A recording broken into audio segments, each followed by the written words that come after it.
Welcome to episode 59 of the Headspace and Timing Podcast, a show brought to you by the Change Your POV Podcast Network. Today, we take a stroll down memory lane with one of my fellow service members, Dr. Kopp, as we talk about what it is like providing mental health in a combat zone. Dr. Kopp and I were deployed together in RC East Afghanistan in 2009-2010. As a psychologist, she has 2 combat deployments and a unique perspective on taking care of her soldiers, herself, and starting to set the stage on active duty for veterans to get their headspace and timing set right after they leave the service. I mean, in some ways, I feel like the military gets a bad rap for all this stigma about behavioral health, but it's not like, at the average dinner party, people are going to be disclosing that, oh yeah, I just recently started therapy. I'm really struggling with some anxiety. You know what I mean? People still tend to kind of hide that stuff. But I think one of the things that really changed over the course of time that I've been working with the Army is the expectation, at least when bad things happen, everybody's on board with let's make sure we get somebody in here to talk to these guys. And I don't know if they think we've got a magic wand and, showing up immediately after a traumatic event is going to fix something. But I felt like what I could do more than anything else is start to lay the foundation that this is stuff you have to talk about. Welcome to the Change Your POV Podcast Network. You're listening to Headspace and Timing, a show dedicated to breaking down the stereotypes about veteran mental health. My name's Dwayne France, and I'm a combat veteran of both Iraq and Afghanistan. After I retired from the Army, I took on a new mission as a clinical mental health counselor for my fellow service members.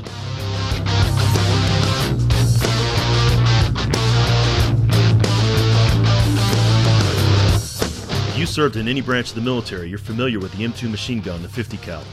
It's one of the most effective weapons in the military's arsenal.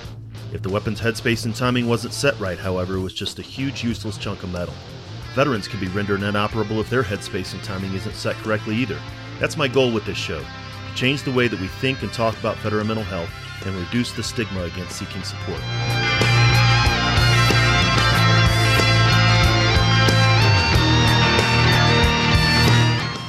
Each week, we'll talk with mental health professionals, veterans, and those who support veterans, service members, and their families. We're going to have real and honest conversations about a topic that most just don't like to talk about, veteran mental health. Let's jump into this week's conversation.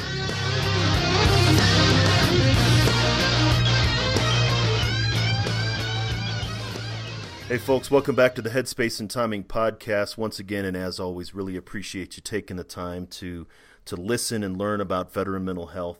As we're always trying to do, we're trying to change the way that we veterans, that mental health providers, that the community thinks and talks about veteran mental health.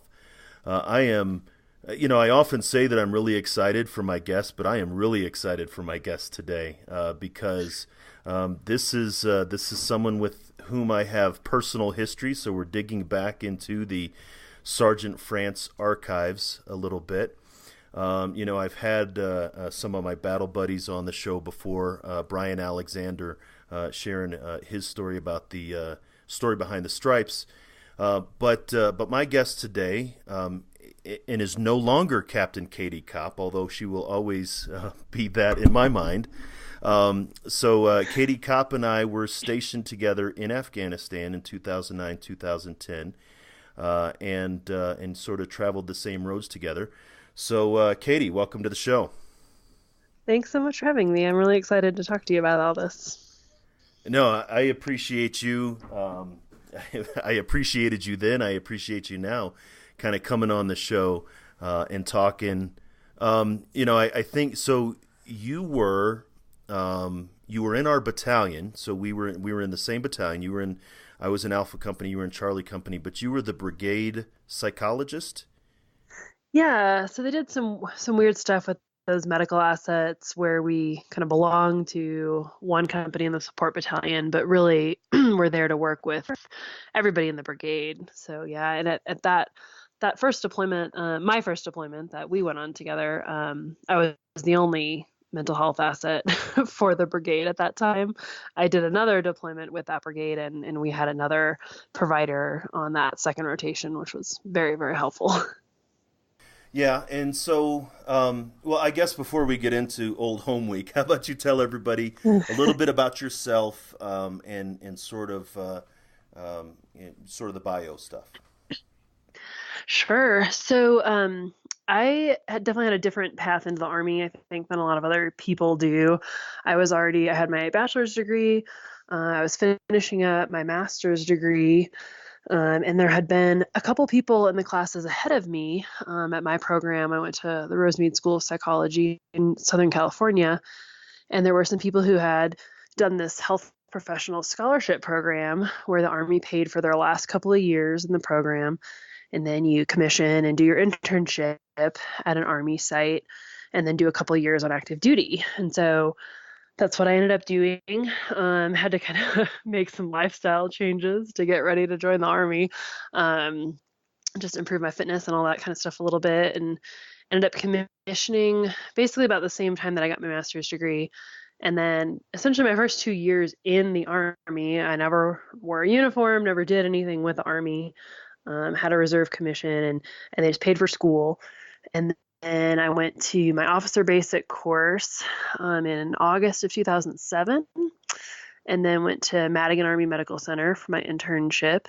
And so did a year up there. And then from there, it went real fast. Like, because of the timing of our internship, we wrapped up in about November of that year. And the university only posts degrees, every couple of December, May, and August. So my degree posted in December.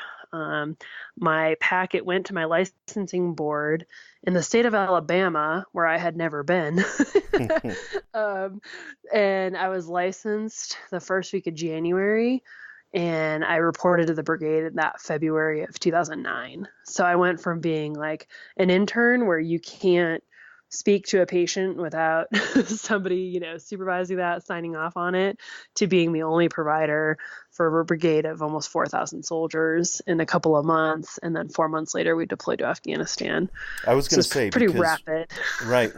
That was even after. So for listeners, as you're eavesdropping here, this is going to be very much like an eavesdropping conversation. But we were in NTC, 4th Brigade, 4th ID. We were in JRTC, January, February of that year. So you came right at the end of our JRTC, and then we were in Afghanistan in June and July. Yeah. Yeah. So, I don't know how, I know it was obvious to some people for sure, that I was very, very green because, during your first year in the Army in a medical center, you're practically still a civilian. I just went to the hospital every day. So I wore a uniform, but I did no soldiering tasks. The first time I touched a rifle was to try to qualify to be able to go to Afghanistan.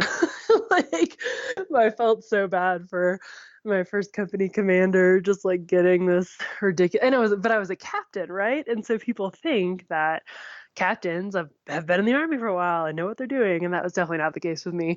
So it was kind of funny in retrospect, and I don't think I did anything too terribly tragically wrong in those first couple of months, but it was definitely a pretty steep learning curve for me.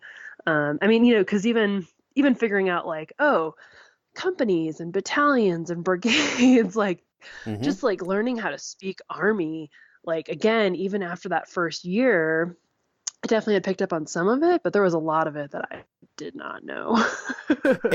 And you had the interesting situation of coming into a brigade that had been, it was pretty high optempo. We had just came off of a 15-month tour in Baghdad, which was very kinetic, which was heavy losses, that the brigade this was the brigade that went from Korea to Ramadi to Fort Carson to Baghdad to Fort Carson. You were coming into a brigade that was bruised and bloodied and snot run. It wasn't a showpiece brigade. Mm-hmm. Not at all. And had been in the news for having a streak of criminal behavior between deployments, and really a lot of people highlighting that these soldiers are not getting the mental health care that they need. So it's all right, well, here I am. Well, it's again, for maybe the listeners' edification, but there's the book Lethal Warriors by David Phillips, and we did that summer of 2008, 2009. the high op tempo and the lack of resources were really taking a toll on the mental health, the psychological health, and I think it drove a lot of what Fort Carson did, later on down the line. But you were just coming in to a brigade that had a pretty, I mean, it was a great brigade. I loved it, but it had a certain level of reputation. So what was it like for you to come into that? And then they say, here you go, Doc.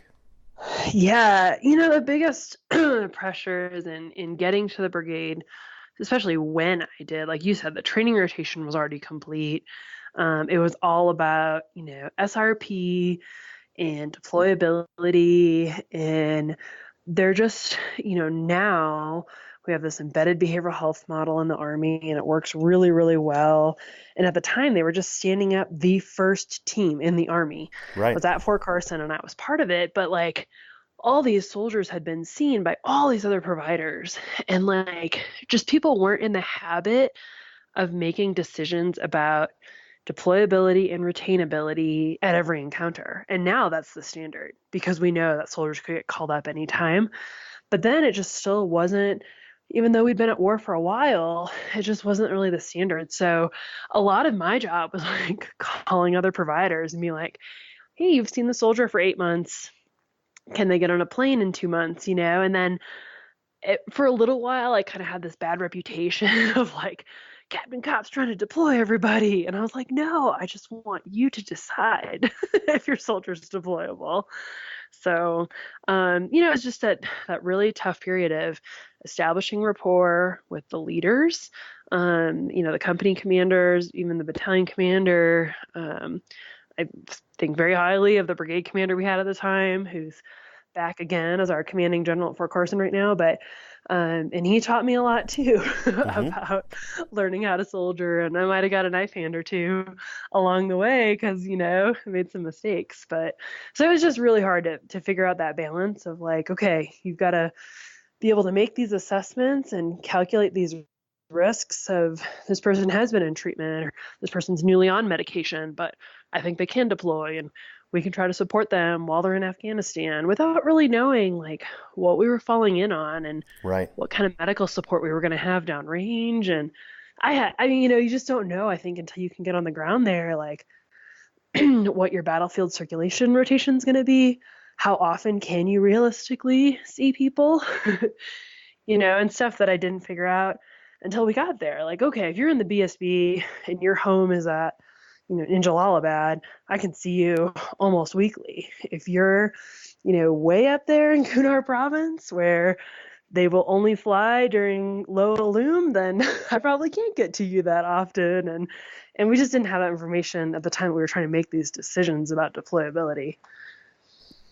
Yeah, and that's the, again, like you said, even not knowing what we were going in on, the uh, again, for listeners who may have heard, my own personal story, we were deployed in RC East, into KL, so the northern part of RC East, which is next to Helmand Province, the most kinetic terrain. Korengal, Kunar, of course, we've seen the movie Restrepo. That was in our area of operations. Of course, Keating happened while you and I were there, and you were involved with the aftermath of that. And so this is we didn't go to Disneyland. It was during the surge. But it was significantly kinetic. And so, what was it like for a psychologist to go into that, providing mental health directly on the battlefield? Um, I think there's kind of the personal and professional side of that. So again, personally, I had no idea what I was getting myself into. Um, and stuff like going, with your crew on convoys. And I really just kind of took the approach of like, these people do this job every day. And so I'm just going to go along for the ride. And, we kind of laugh because like I was assigned, um, an M9 and an M4. And my company commander was like, well, if you're going outside the wire, like you have to have your M4. And I was like, Chad, like if I end up shooting my It's M4, like we are in a very bad situation, because obviously I'm riding in vehicles with 50 cals and Mark 19s and stuff. I'm like, if you're counting on your psychologist to defend your convoy, you're really in trouble.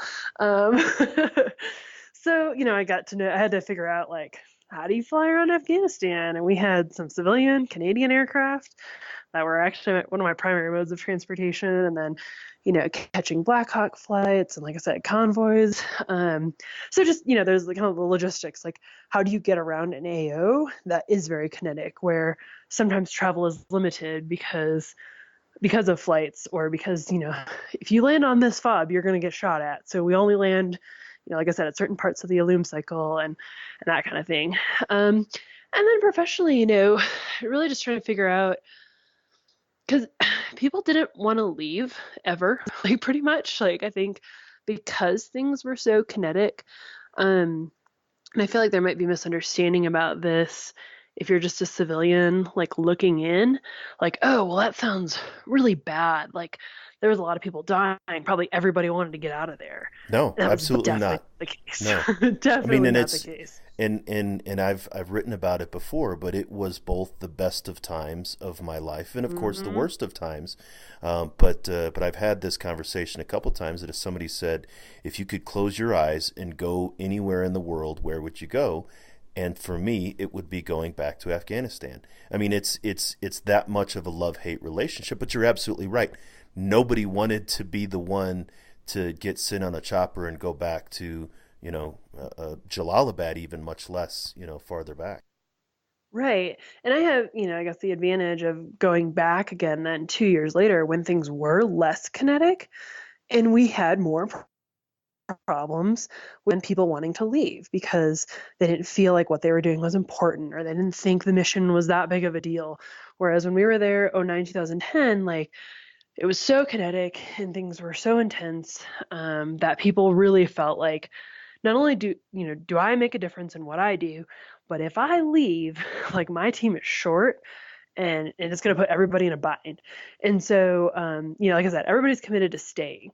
So then you see people struggling potentially, and then you have to make the decision, like, would it be worse for them to stay and potentially have more trauma, which is probably going to happen because there's just a lot going on, especially at some of these smaller fobs and cops. Is it better for them to stay and potentially face more trauma, or is it better for them to go and get away? And a lot of times the answer was staying. And again, just hard calls to make, and probably harder conversations to try to have with like other mental health professionals who've never been there. And there's a quote, and I should have looked it up because it comes back to me a lot, but it's something like a ship in harbor is safe, but that's not what ships are built for. Mm-hmm. And I think that way about infantrymen and combat arms guys and support people too, but like this is what people signed up to do. And especially like I said, you come to 4th Brigade, 4th Infantry Division, they were deploying every other year for like 7 years there. And so you came to that unit, you know what you were getting yourself into, and we trained for it and we executed. And that's exactly I know all kind of guys, don't take me out of the game, coach. I'm not what is it, I'm not injured, hurt, I'm injured, or whatever it Mm, is, right? yeah. But that was something that always struck me personally, as seeing you, is you were like all over the place. It was like, where in the world is Carmen San Diego? Like we would pull into Pirtle King and we're like, what's Captain Kopp doing here? And you're in some obscure remote outpost, and I'm like, how did you get here? But you Mhm. were always, and again, where I was, especially with the Cav Squadron, you will always seem to be out at the smallest cops and forward operating bases. You didn't just sit back at the main fob waiting for people to fly and shuttle into you. I saw that Yeah. that made of a difference. Did you sense that was a difference maker? I think so. I think it helped during the rotation, and it actually helped a lot after I got back. Because, a lot of these guys stuck around in the unit. Like I said, I stayed in the brigade for a total of 5 years. I actually have a patient right now who I saw, in 2009 in Afghanistan. And he's moved on in a lot of different ways in his career. And when he came back to Fort Carson and needed a therapist, and somebody knew that I was still around, and so they were like, "You got to go see Katie Kopp," And it's just like that kind of rapport there, because they're like, "Oh yeah, we saw you at Bostic, we saw you at Pirtle King." Like, I actually basically broke my nose at Pirtle King just by tripping. Like, I wasn't going to bring it up. Yeah. I wasn't going to. No, it's I didn't totally want to. fine. Yeah, that was something that did happen. Yeah.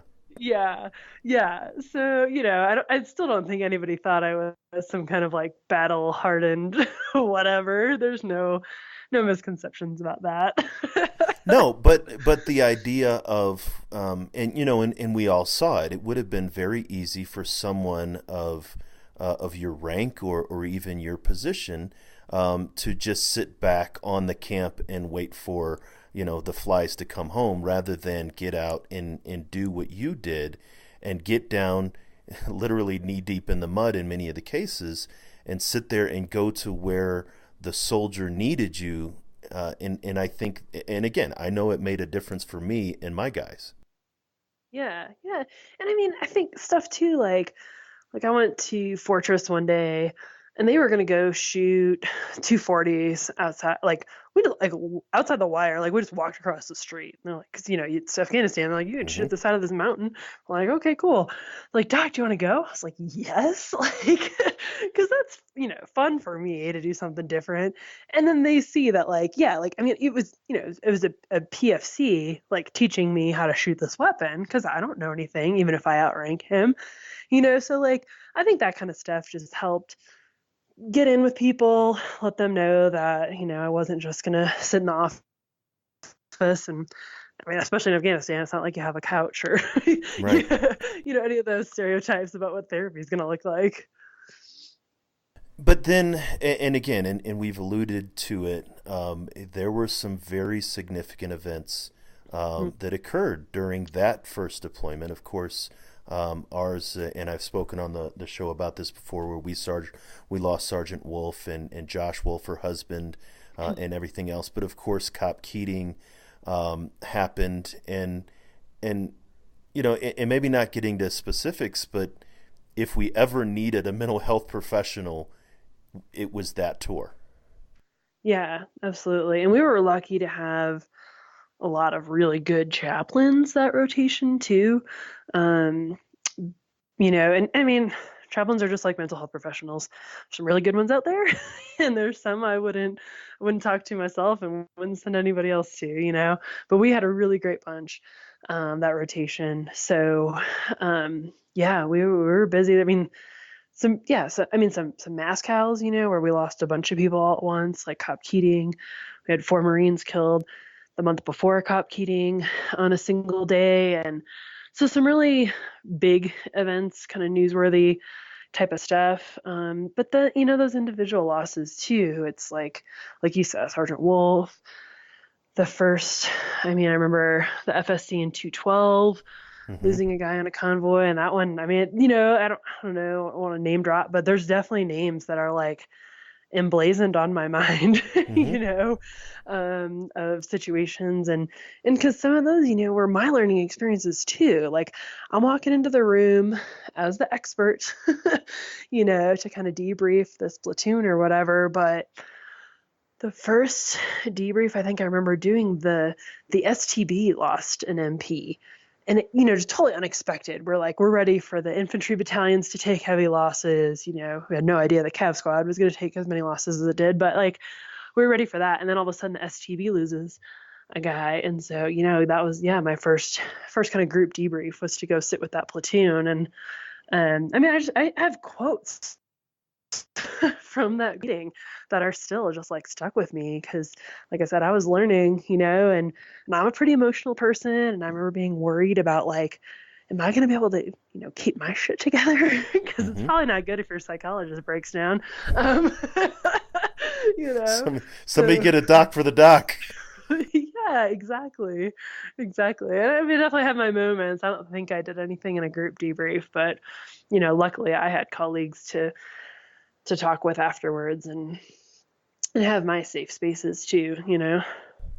No, and I agree with in what you had said earlier about the chaplains, Chaplain Ball, Chaplain Brown, and Chaplain Weathers. I actually had Chaplain Weathers' wife, Corey Weathers, who is also a mental health professional. She was on the show a while back, and Corey actually was able to travel to Afghanistan and visit Jalalabad.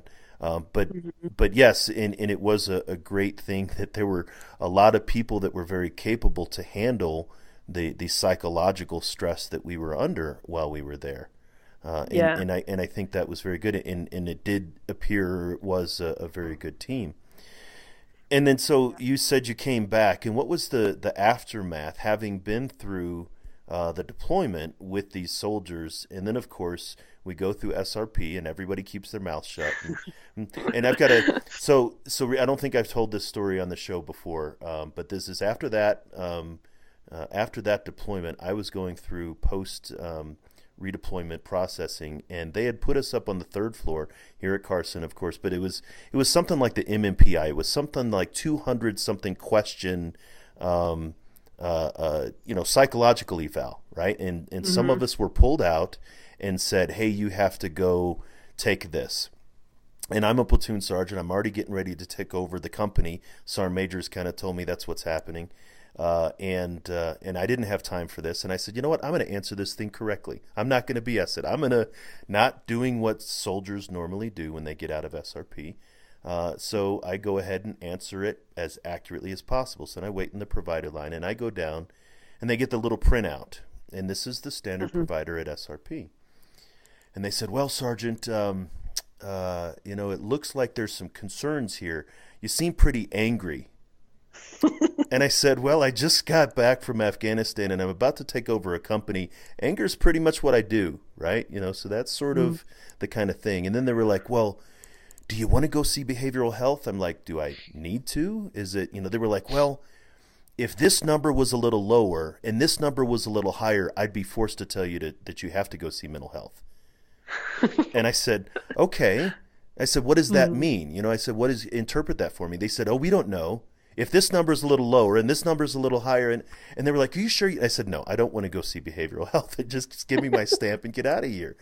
And so that was my experience. And so, and that was probably typical or even more, guys, that we just didn't talk about it because we knew the Yeah. brigade was redeploying. So what was it like kind of navigating Well, through that? yeah, let me tell you a funny story where it wasn't, I don't think it was the first SRP, but then, they made us do the PDHRAs, like the reassessment, I forget, 90 or 120 days or something after we get back. And I got flagged to go, like, because, you answer the questions and you see the PA, and then if the PA sees whatever, then they send you over to the behavioral health clinic or to the SRP behavioral health. And I feel like, I don't remember what I said. I feel like it was pretty benign. Like something about like being tired or, like like feeling exhausted or something. And so she was like, "Well, I have to send you over." And I didn't like lose it, but I was like so pissed. And I was like, "Okay, all I'm doing is convincing her that I do need to go over there."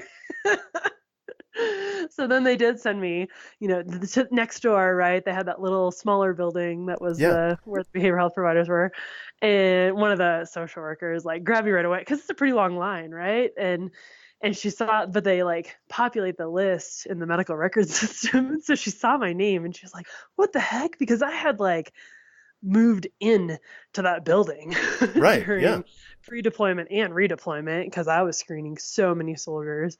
And so she's like, "What are you doing?" And I was like, "I don't know. She wouldn't clear me." And it was so funny. I was just like, "Oh man," because you really can't fight it that hard, or you do look like you Right. really need That it. you're where you're supposed to be. Yeah, and I definitely went to therapy after that deployment, but like I'm gonna, like I got a referral to go off post because like when you work in the behavioral health clinic, you don't see one of your coworkers. Right. Like Mm-hmm. But I'm a strong proponent of therapy, so I don't want to make it seem like I fought that because I don't believe in it. Like I definitely do, but I just wasn't going to see people that I knew and worked with every single day. So, I'm trying to think though, for the unit as a whole, it just kind of comes and goes. I think for a lot of people at redeployment, there's, a honeymoon period and you're happy to be alive for the most part, hopefully. And you're happy to see your family. And then after a couple of months, maybe you're less happy to see your family and maybe you're not happy to be alive. We had a completed suicide within a couple of months after that deployment. Mm-hmm. Yep. Um, so, that, I mean, I don't know, it happens unfortunately too often. And sometimes it has to do with the deployment stuff, and most often it doesn't. It's drinking and relationship problems. In every completed suicide that I've been, either directly or tangentially associated with, like those are the two most common factors.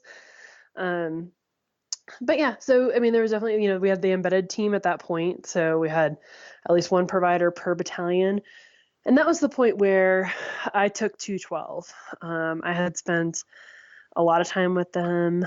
Well, I guess not as much time with them that deployment, because they had an Air Force asset that kind of moved into their AO because their AO was so difficult to navigate logistically.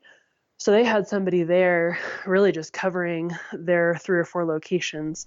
But Oh, after they see, got back, that's who I took. So I yeah, spent a lot of time with those. I didn't know that. I didn't know that they actually had, and so they were up in the Korengal. We were in the Kunar, and they were up in the Korengal, but they actually had somebody there up in the valley with them. Yeah, they had I'm trying to remember at what point that happened, but at some point in our rotation, they moved an Air Force social worker up to Fob Blessing. And so he really just covered, it would have been like Blessing, Michigan. I'm trying to remember what the other one was on that route between Abad and Blessing. There was another small cop there. Yeah. Yeah, anyway, Able Maine, I think. Yes. Yeah. And Yeah. And then until they closed Korengal, he was going up there too. So because we couldn't get there from Jaff. Like I said, the flights were so limited, and so because he was at Blessing, he could travel with like the battalion commander and all of that. Um, but yeah, so when they got back, and I really, I mean, I stayed in 704 my entire 5 years in the brigade in the BSB, but I really felt adopted by 212. Spent a ton of time with them. They ended up getting a very savvy battalion commander who was very supportive of behavioral health and tried to stay ahead of the curve on a lot of stuff. And the attitudes of leaders towards behavioral health cannot be like overstated how valuable that is. Their attitude towards me, because if they act like the providers are just there to sabotage readiness, that attitude is going to trickle down to at least the company commander level, if not to the soldiers themselves. And again, if the company commanders don't trust us, then they will try to maybe handle things internally, or just have him see whoever, just have him take a weekend off and then we'll see how he's doing, kind of thing. And it's like, man, like, you rub just some let us dirt get on it. ahead of this. Yeah. you know Well, and then 212, even more so than the entire brigade, was really, they had the hardest of the hardest in many ways. In the surge in Baghdad in the 15-month, they were in they were in the market there south of the river, sort of all. But I mean, they had a lot of the brunt of what was going on in the Dora market, and they had a lot of casualties in that 15-month surge. They were a lot of the source of sort of the disruption. They were also, arguably, yes, between the Korengal and what the Cav Squadron was going through in the Upper Kunar, but they had been through some pretty hairy experiences, and a lot of those soldiers had been in the same unit throughout all 3 of the deployments, or 4 of the deployments, even going back to Ramadi in yeah 0405. yeah there was a lot of people with a lot of longevity. I mean, some people like coming, that was their first duty station, and then they Hmm. leave as like an E6 or 7. It's like, oh my gosh, like how do you spend that much time in one unit?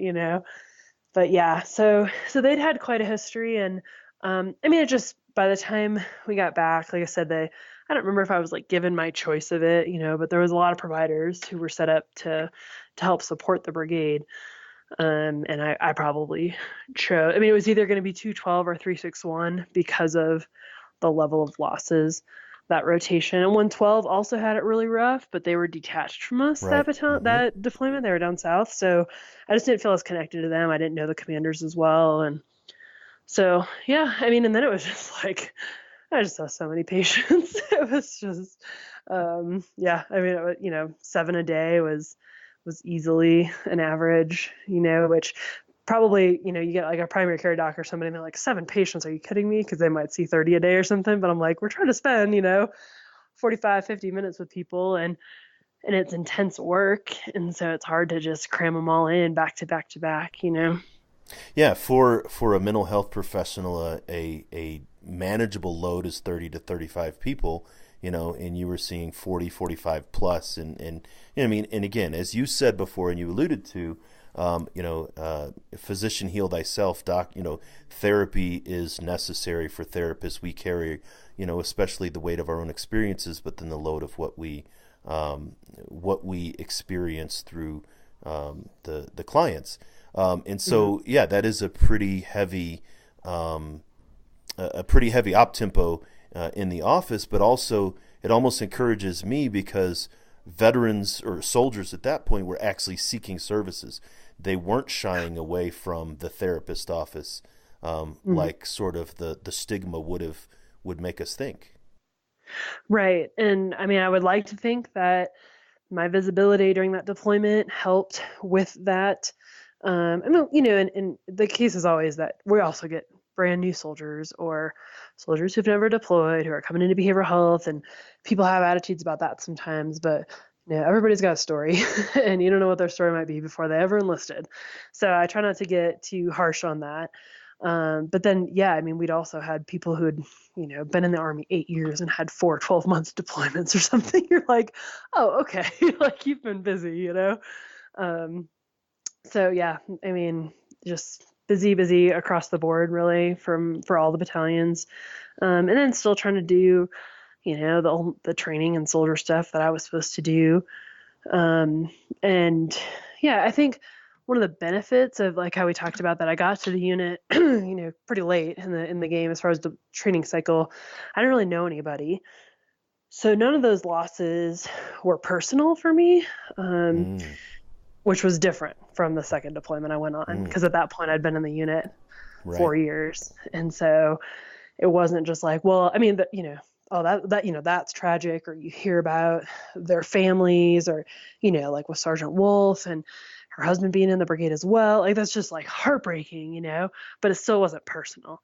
And Right. then the second time I went, there were some personal losses where it's like, man, like I just saw that guy, like I just talked to You know, him, yeah, you and, know. and I guess I can see that too because I remember the first loss, and it was a Cav loss, but I knew Jay Fabrizi, and Jay. It was very early in the deployment. I think it might have been one of the first casualties, but I knew Jay from when we were deployed in Iraq. So Jay was he was still in 361 then, and Jay and I both E7 sort of peer to peer kind of thing. And so yes, it was. There were a lot of personal losses during that deployment for me. But I could see it's not that it didn't affect you; it's just that you didn't know them, um, Exactly. and then it became more personal on that second deployment. Yeah, definitely. And again with both of them, so we had Air Force assets that were attached to us. So basically, I mean, not attached to the unit, whatever, in official sense, but worked in our locations, supported me personally, and supported the unit as well in providing services. So we had that both times. But then the second time too, we had another a social worker who was assigned to Fourth Brigade, and also in the BSB with me, and so he actually stayed in Jalalabad. I pushed out and lived at another place for a variety of reasons, but it was better for me to be away from the flagpole a little bit. That second deployment. So I pushed out, and but he was there for me big time. Our brigade sergeant major was killed, and that was Mm-hmm. really hard for me personally. And I mean, it was one of those things where it's like, okay, like we're gonna do our debriefs with the people who need it, and then I'm gonna go back in our office, and then I'm gonna talk to JP, and I'm gonna like cry for Mm-hmm. like an hour, you know. And I definitely remember that memorial ceremony was the worst one I've ever been to. So that kind of stuff happens too. But like I said, it was that second deployment was just we lost a lot less people, which was great, but it was a lot harder in other ways. Right, and it was a lot more impactful. I did not go on that deployment. I had actually, uh, again, talk about brightness, but I waived my dwell time in order to get an assignment, and I was actually back in Afghanistan 8 months after, 9 months after we Oof. redeployed. So after leaving I had my company, and then that, and so I was on a rotational deployment, but then I was back when Sergeant Major Griffin was killed, and I was in 10th Group, and even for me, still knowing again a lot of the people, but there was sort of that I'm here, they're there. In a kind of helplessness that I couldn't do anything. Not that anybody could have done anything, even being right there. But Hmm. that's sort of the psychological weight that we have, especially in the high op tempo. Did you see a lot of that kind of thing with the soldiers you were working with? I wish I was over there. I wish that, I wish I could do something, but like feelings of helplessness and simply can't do anything. Yeah. Yeah. I mean, I think anytime you're not directly in the action, I think there was times where like in Jalalabad, like in the brigade talk, watching ticks unfold, like, oh man, we got to get people there. I got to get there. I need to be there tomorrow or whatever. And then times when you're in Colorado and, hearing about stuff that happens in Afghanistan, you're like, oh man, and then, yeah, especially as you transition out of a unit and then still watching them, because like I said, I did the two deployments with them, and then I got out after that deployment, and then they went again like the next year. Right. and Yeah. and I was still around, I'm still in Colorado Springs. I'm still hearing about this stuff, and yeah, I think it's not FOMO. You're not like, oh man, I wish I was in the action. It's just like, could I do anything? What could be different if I was there or if I was involved, or I don't know. Right. I mean, and those are sort of the rabbit trails we need to catch ourselves to keep ourselves from going down, because it's not, regardless of what coulda, shoulda, woulda. It's just it's not even possible. Yeah, and I mean, so you obviously did a full career and you retired, and I didn't. I did 6 years and I got out, and there's still, I mean, I could fall into thinking traps on that too. Like, did Hmm. I do enough? Was it worthy service? And what would happen if I was still in, and that's not a good fit for me. Like, honestly, I was never a great soldier. I think I was a good psychologist. I think I was good at my job, but and that caused other problems for me. so it's good that I am where I am, and I started a family and all those kind of things. So I was not going to be in the right mindset to continue to deploy every other year, which is potentially what would have happened had I stayed in. But Well, and yeah, and I and I think that's a big thing, is everybody's like, well, I didn't do, and everybody compares, I didn't do what you did or whatever. But the fact first half of my career was peacetime army. I had a deployment to Bosnia, but it wasn't, the second half of my career was where all my deployments happened, because I had enlisted in '92, and somebody who joined and spent 10 years, especially where we're at now, they saw more action in those 10 years than I did kind of spread over the 20 years. I mean, it was the trauma, let's say, or just the kinetic nature. One of my guys, and I tell this story often, but he was in on the invasion of Afghanistan. So he's with 10th Mountain when they first went into Afghanistan in 2001. Then he went to 3rd ID. He was with us in no, he was in on the invasion of 3rd ID in Iraq in '03. Then he was with us in '06, '07 during the surge in Iraq, and then he was with us in Afghanistan. And so, like, the height of all of these particular conflicts, he was there for it in 10 years. And at the end mhm. of it, he was like, I'm done. I can't do it anymore. Yeah. lost the marriage. I mean, and you lived more in those 10 years, that decade. He was at war for a decade. He was, and I tell him this, he was at the turning point of history, not to be melodramatic, but those are very significant things that he's gone through, and he was packed into 10 years. And it's like, you can't regret what you did because the service was service. Right. Yeah. I'm interested to hear how maybe attitudes towards mental health have changed since when you were coming in, where you said the beginning of '09, no, '08. hmm I came on 09, active yeah. duty in '07, but got to the Yeah. brigade in '09. Yeah. So we're going on 10 years, 9 years now of this, where you just started the active duty embedded behavioral health, and you kind of alluded to it, the attitudes of commanders at that point. Have you seen it shift over these past 10 years? Yeah. I think there's less like mystery about it all. I don't, like I don't know that behavioral health has some aura around it like it used to maybe. Like feel like I don't know what they do over there, but I know you don't want to go. Like I don't think that's the case. Um, I mean, there's still a big push for medical readiness, and so there's still concerns like, are you going to profile everybody? And um, I think it just takes the team coming together, when you get new providers, like just getting them trained up really quickly to know, like, this is like our mission is to keep people in the fight, which doesn't mean we won't take necessary actions to protect them when we need to. But like always keeping in mind, like the army is half of the client, in addition to the patient sitting in front of you. So, I mean, I think it's still, there's pockets of stigma. I think the main challenge I see right now is in um, our new NCOs. For whatever reason, I think like E5s will tend to be, I don't want to say like my enemy, but they're the ones most likely to tell a soldier like, you don't want to go over there, Right. whereas the guys who've been around a long time, who've been through the years of heavy war, they're at that 14, 15 years time in service.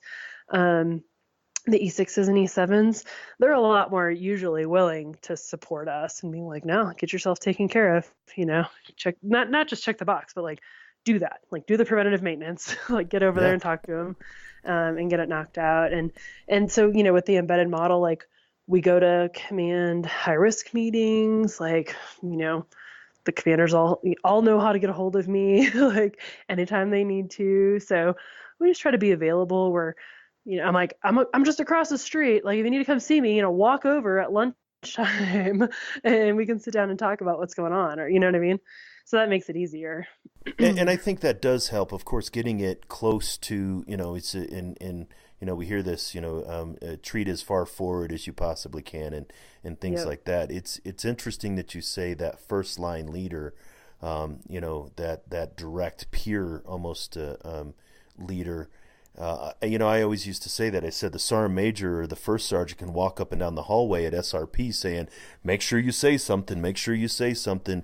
Don't you like you said, do prevent." Even if they're very sincere, if that PFC is sitting next to their E5 that they've just deployed with for a year, that E5 is going to say, "You better not say anything." They're more likely to listen to that very constant peer that they have daily contact with than some commander or first sergeant. So I see that same sense here in the community of, the veteran needs to look to their left and right, just to say, is it really okay for me to go in here and talk about this Yeah. stuff? And almost Yeah. needing permission.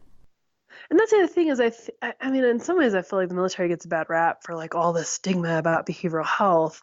Um, but it's not like, at the average dinner party, people are going to be disclosing that, like, oh yeah, I just recently started therapy. I'm really struggling with some anxiety. Like, Right. you know what I mean? Yeah. People still tend to It's kind of still a hide that private thing. stuff. Hmm.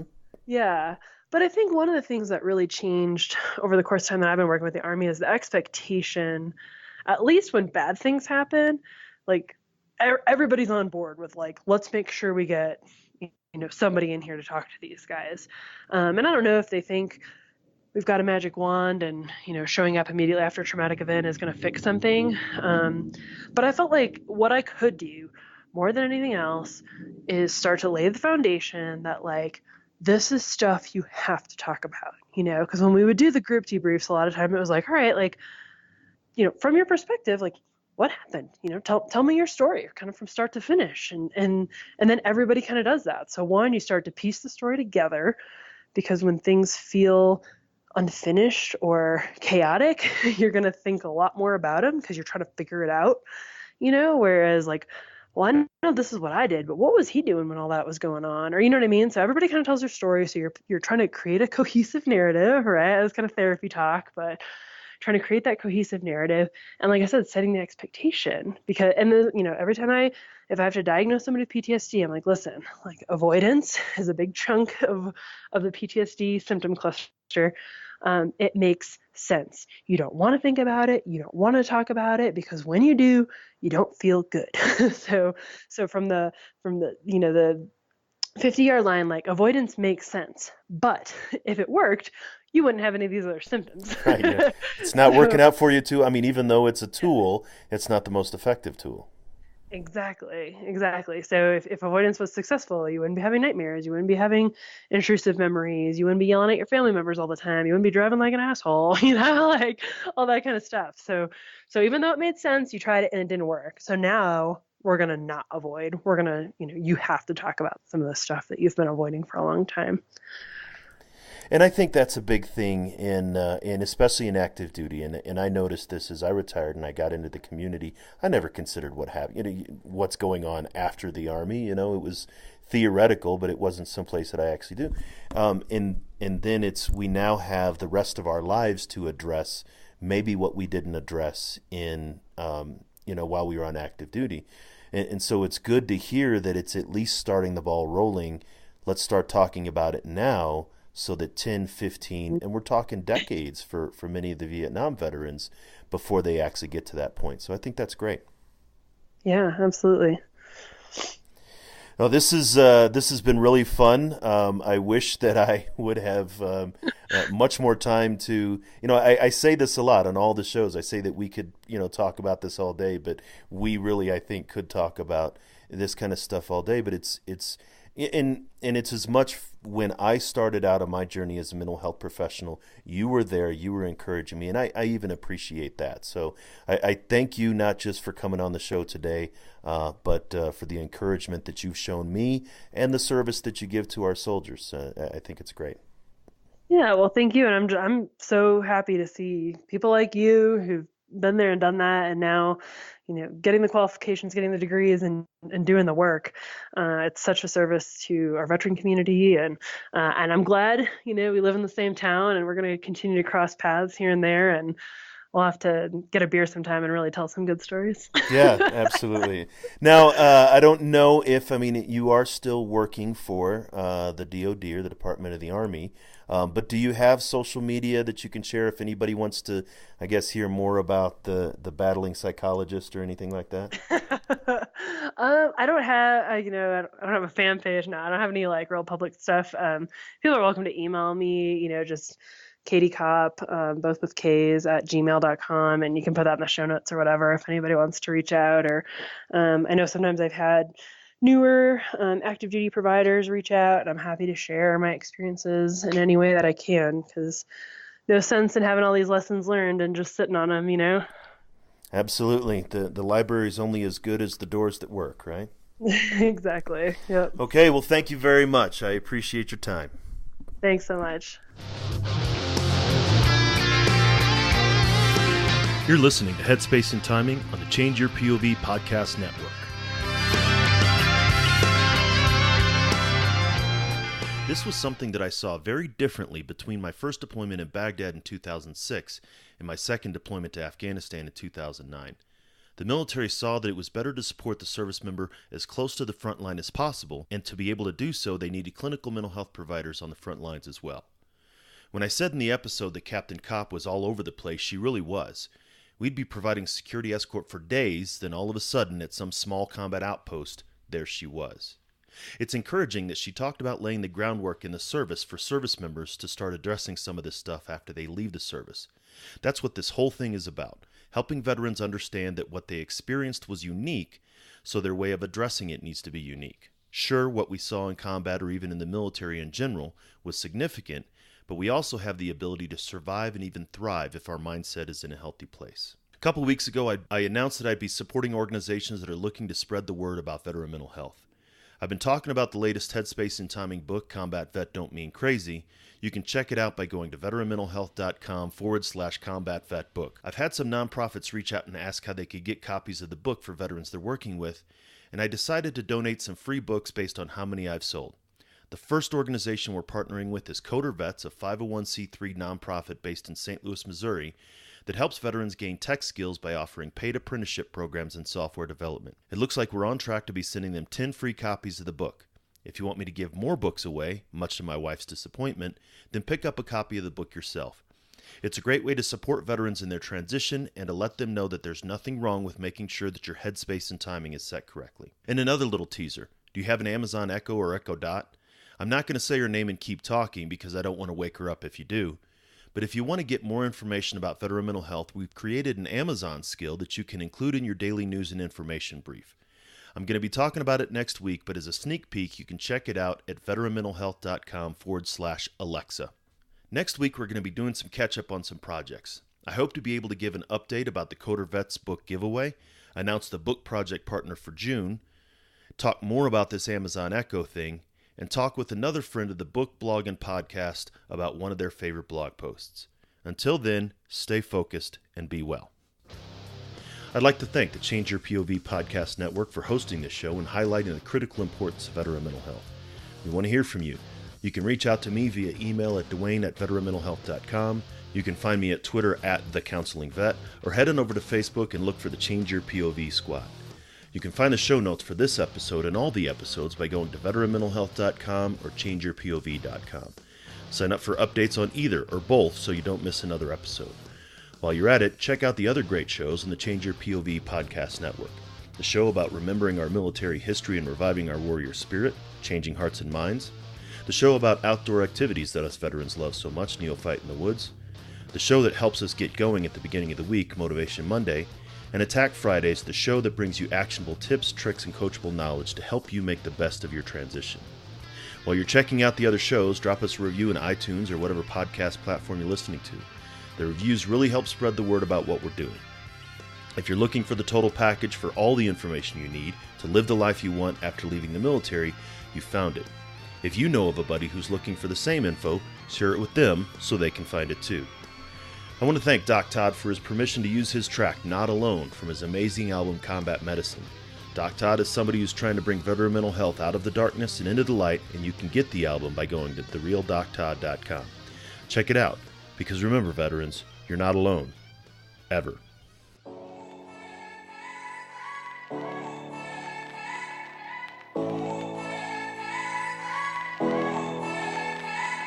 The struggle is real, found a feast and lost a soul. Eventually my drinking, it got out of control. There in darkness I roam, struggling to find home. See, suddenly death didn't feel so alone. 22 a day, destination unknown. It could have been avoided if you picked up the phone, but now you're gone, so I guess all we get is the tone. Nothing but bone weeds, overgrown, pushing up stones. I've triumphed over enemies, co-created mini-me's. Broke out facilities that tried to put an end to me. R.I.P. I'd rather grind in tranquility. Authentic tendency, embrace my ability. I try so hard to have faith. I bow my head and I pray. Lord, please lend me the strength to carry on and keep standing. How this life so demanding, so much pain, all this plenty. I heard each time I wait, but with you I'm not alone. You're not alone. Yeah. That every time that I fall, I'm a call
guys.